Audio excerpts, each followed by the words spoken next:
what can we offer them? And so that was how I came up with the title, The Neglected Majority. But as a part of that, I developed what's called the Tech Prep Associate Degree Program, beginning with grade 11 in the high school, grade 11 and 12, through grade 13 and 14, ending with an associate degree in some kind of technology, whatever that might be, from nursing to law enforcement to computers to electronics, a broad scope. And went to Congress and got Congress to fund that, and they've been funding it ever since. And what development of that program. I understand the business community was integrally involved at the local level. How did that work? Well, we started, the Sears Roebuck Foundation gave us a grant, and we started a program called Keeping America Working. It was one of the nationally funded programs. And we gave money to local colleges to start to work with the employer community. I felt we needed to get the employer community more closely involved with the community college and what we were doing than we typically had been. And so that small amount of money went around as seed money to encourage colleges to develop their relationship with the employer community. And then I had worked with the National U.S. Chamber of Commerce and other business leaders, and we had a lot of national support for that. But that little bit of seed money paid off in developing that. That's a big program today in community colleges.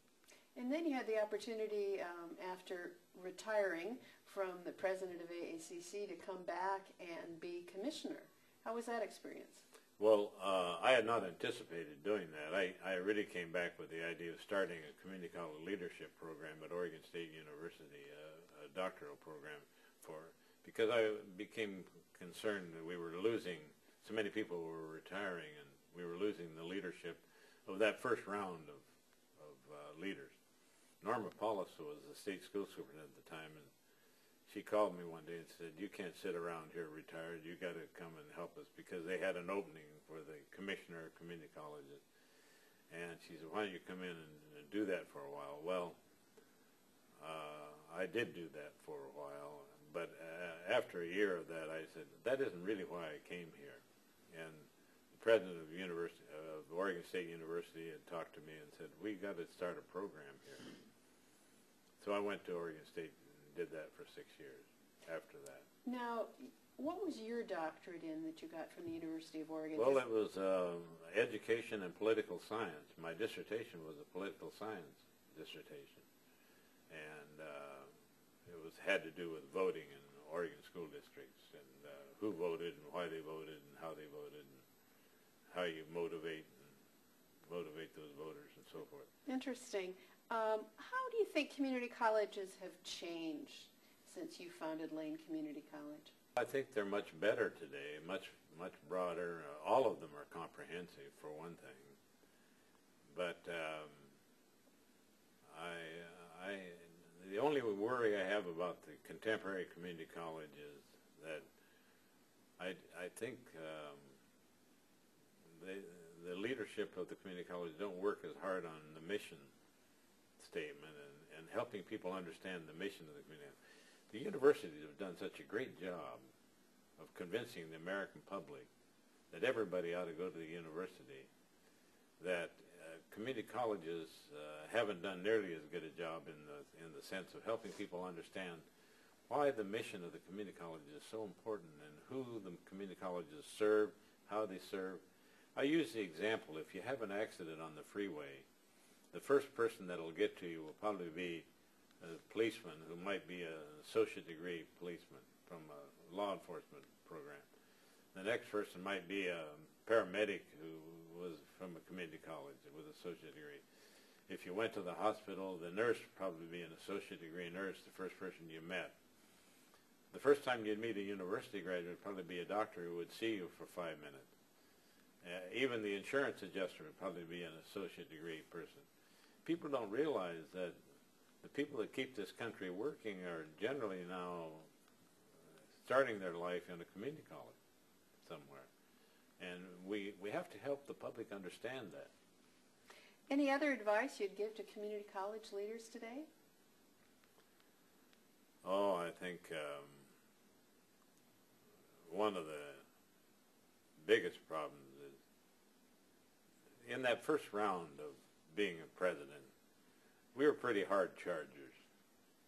I know I was. And I think that it takes a different style of leadership today, what I call a transformational kind of leader.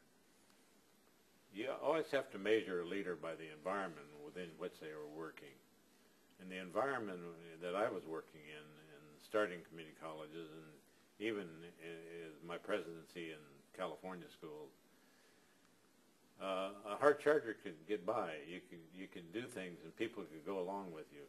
But today you need more of a transformational leadership that seeks the best in your faculty, seeks the best in people. It's a different style of leadership. And that's why I wanted to start that leadership program at Oregon State, to try to develop the new transformational style of kind of leadership. And as the environment changes, you probably need a different style of leader.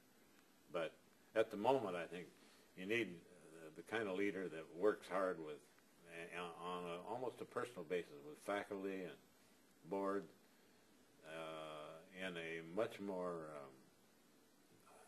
I don't want to say, maybe? almost negotiation. But the hard charger isn't going to make it anymore, I don't think. Needs to be a more collaborative process with other people. Much more collaborative. Well, as we finish this first interview of the Community College Oral History Project, is there anything else you'd like to add, Dale? No, I'm just delighted we're doing this because so many of the people that helped start the community college are gone or leaving the scene rapidly. And if we don't get some of this information down, it'll escape, and then the people will repeat the mistakes we made, and I want them to make new mistakes. Thank you very much for your time. Appreciate it. Thank you, Karen. Appreciate your doing this. That concludes our first interview with Dr. Dale Parnell.